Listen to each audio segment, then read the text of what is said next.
ढोबली मिरची म्हटलं की काहींना ही भाजी आवडते तर काहींना ही भाजी आवडत नाही. नमस्कार, सुहानीज किचनमध्ये आपले स्वागत आहे. आज आपण ढोबली मिरचीची मस्त अशी रेसिपी पाहणार आहोत. लगेचच रेसिपीला सुरुवात करूया. तर इथे मी ढोबली मिरची घेतली आहेत 7 ते 8. तर ही ढोबली मिरची आपल्याला स्वच्छ धुवून घ्यायची आहे. त्यानंतर याचा जो डेट आहे तर डेटाचा भाग फक्त आपल्याला अशा पद्धतीने कापून घ्यायचा आहे सुरीच्या साहाय्याने. जसे मी व्हिडिओमध्ये दाखवते त्याच पद्धतीने आपल्याला हा डेटाचा भाग फक्त काढून घ्यायचा आहे आणि यातले ज्या काही बिया असतील त्या पूर्ण काढून घ्यायच्या आहेत. तर अशा पद्धतीने तुम्ही ही ढोबली मिरचीची जी रेसिपी बनवलात तर खरंच जबरदस्त तयार होते. एकदा बनवलात ना तर सारखेच बनवून खाल आणि आठवड्यातून तर 4 वेळा ही भाजी बनवून खाल. तर इथे मी सर्वच बी आणि देठ काढून घेतलं, बाजूला ठेवूयात. आणि इथे अर्धी वाटी शेंगदाणे गरम करून घेतली, त्याची सालसुद्धा काढून घेतली. मिक्सरच्या भांड्यामध्ये घालून घ्यायचे आणि हे जाडसर कूट तयार करून घ्यायचे.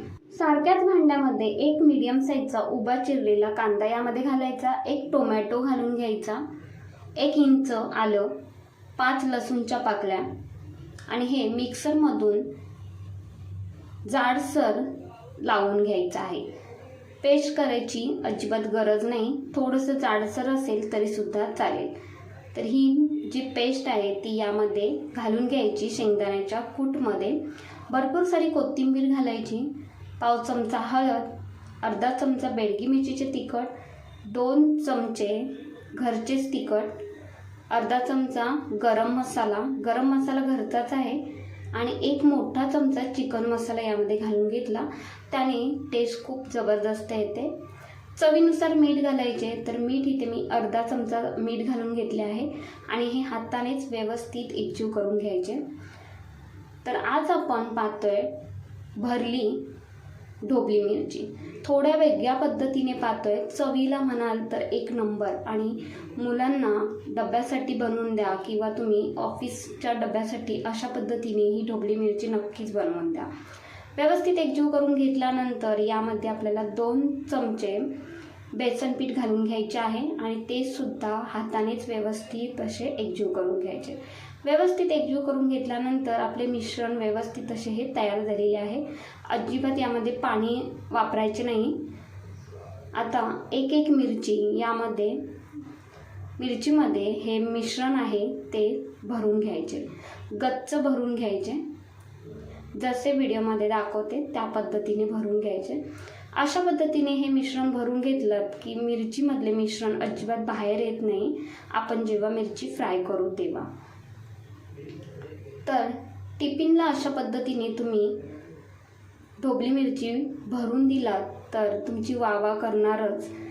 एवढी चवीला जबरदस्त होते ही ढोबली मिरची आणि चाटून पुसून खातील एवढे 100% सांगते.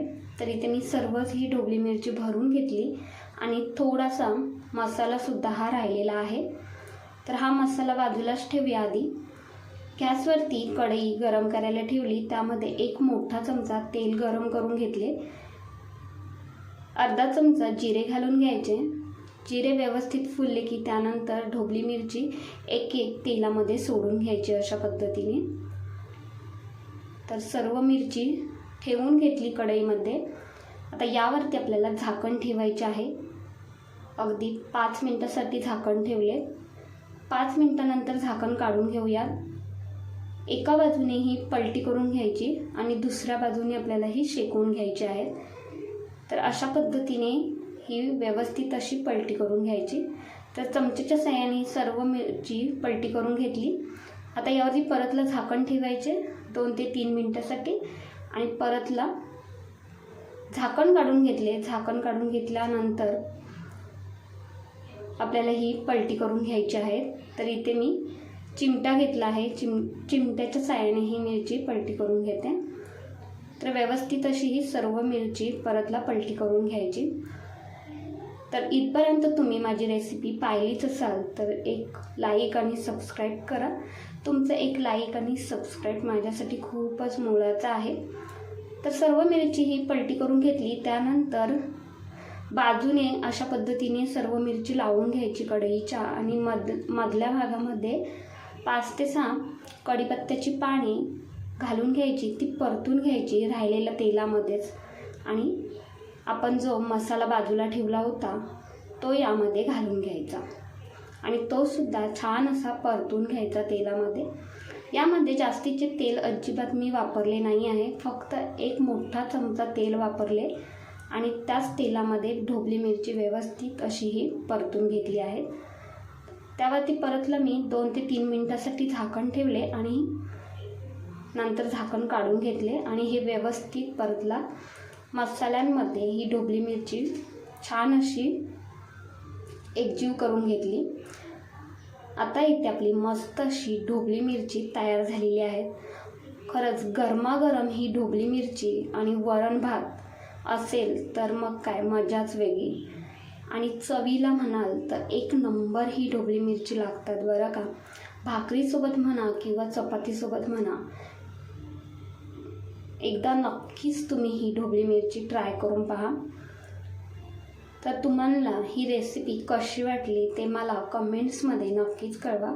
थोडी जरी तुम्हाला ही रेसिपी आवडली असेल तर एक लाईक, शेअर, हाईप तसेच सुहानीज किचनला सबस्क्राईब करायला अजिबात विसरू नका.